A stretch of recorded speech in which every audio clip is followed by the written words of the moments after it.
So when you hear the word karma, what's the first thing that pops into your head? For most of us, it's this idea of cosmic justice, right? You do good, good things happen to you. You do bad, well, you get what's coming to you. But what if that whole idea, the one we see in movies and pop culture, is a massive oversimplification? Today, we're going to peel back all those layers and get to the real, original blueprint of this powerful concept.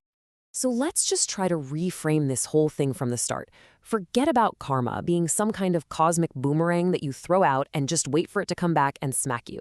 Instead, I want you to picture a garden, a space where every single intentional action you take is like planting a seed. And that seed, given the right conditions, is eventually going to sprout and bear some kind of fruit. And our guide for this journey is an ancient Pali text called the Ñāṇakathā, which you could translate as a discourse on action. Now, this isn't some mystical book full of vague promises. Not at all. It's actually an incredibly precise, almost mathematical blueprint for understanding cause and effect. Think of it as our official gardening manual. All right, so here's our plan. We'll start by looking at the core building blocks, the action and its fruit. Then we'll dive into the crucial dimension of time and look at the actual quality of our actions. Are they wholesome or unwholesome? After that, we'll zoom out to see the full scope of this system and, finally, bring it all back to you and your own personal karma matrix. Sound good? Let's get into it. Okay, first things first, we have to get a handle on the two most fundamental pieces of this entire system. Seriously, everything else we're going to talk about today is built right on top of these two ideas. So the first word is karma. Now, karma is the Pali word for an action, but, and this is the absolute key, it's not just any old action. It specifically means a volitional deed, an action that is driven by your intention. You know, it's the difference between accidentally bumping into someone on the street and deliberately shoving them out of the way. That intention, the will behind the act, that's the seed. That's what makes it karma. And if karma is the seed we plant, then vipako is the fruit that grows. The word literally means ripening or maturing. It's the result, the consequence, the effect that eventually ripens from the seed of that intentional action. One leads directly to the other. Cause and effect, seed and fruit. Pretty simple, right? Well, this is where things start to get really interesting. Let's build on that foundation, because as any gardener knows, not all seeds sprout at the same time. The Ñāṇakathā introduces this fascinating and complex layer, the dimension of time. It tells us the link between planting a seed and seeing the fruit isn't always immediate, and it's not always guaranteed. And here's the core principle of how that works. Just because you planted a seed doesn't mean you're going to see the fruit tomorrow. The text lays out this whole system where a single action can have a result that's already happened, a result that's happening right now, or a result that will happen way off in the future. Or, and this is so important, it might have no result at all if the right conditions for it to ripen just never show up. Okay, now check this out. This table really visualizes the logic from the text beautifully. This first row here represents a past deed. In Pali, that's ahosi kamam, which means there was a deed. And as you can see, that one single action from the past could have had a result in the past. It could be having a result right now in the present. It could have a result in the future, or it could end up having no result whatsoever.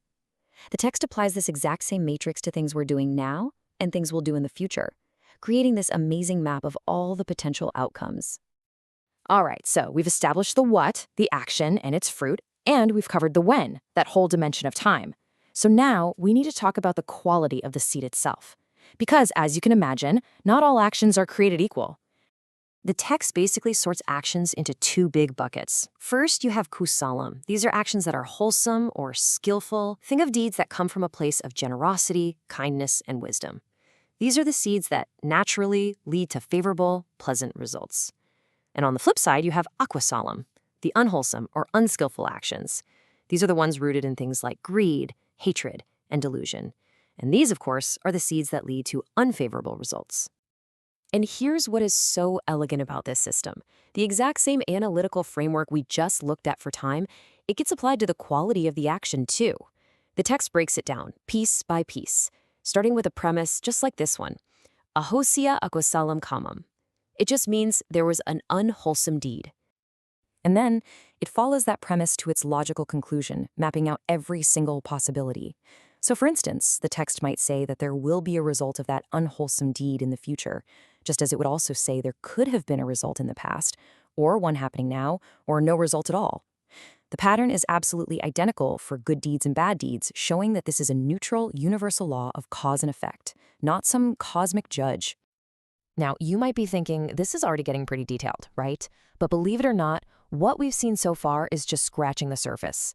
The Ñāṇakathā shows us that this framework is actually a super robust system that can be used to analyze a whole spectrum of different actions. And you can see it right here. The text applies the very same rigorous past, present, future analysis to all these different pairs of actions. Things that are blameworthy versus blameless, actions that are dark versus bright, those that lead to pain and those that lead to pleasure. It's this incredibly comprehensive, scalable model for analyzing the ethical dimension and the consequences of basically any intentional act you can think of. So, okay, an ancient Pali text, a complex system. Why does any of this matter to you right here, right now? Well, because this isn't just some abstract philosophical game. This is a practical, hands-on blueprint for navigating your own life. And if there is one thing to take away from all of this, it's this. The Ñāṇakathā is not describing a system of cosmic fate that's being managed by some external, invisible force. No, it's describing a system of profound personal responsibility. It puts the power and the consequences squarely in our hands. Our intentions and our actions, those are the causes. The experiences of our lives, those are the results. We are the gardeners of our own existence. Which brings us right back to the final, most essential question that this whole framework leaves us with. If every single one of your intentional actions, every thought you have, every word you speak, every deed you do, is a seed that you are planting in the garden of your life, what are you choosing to plant today?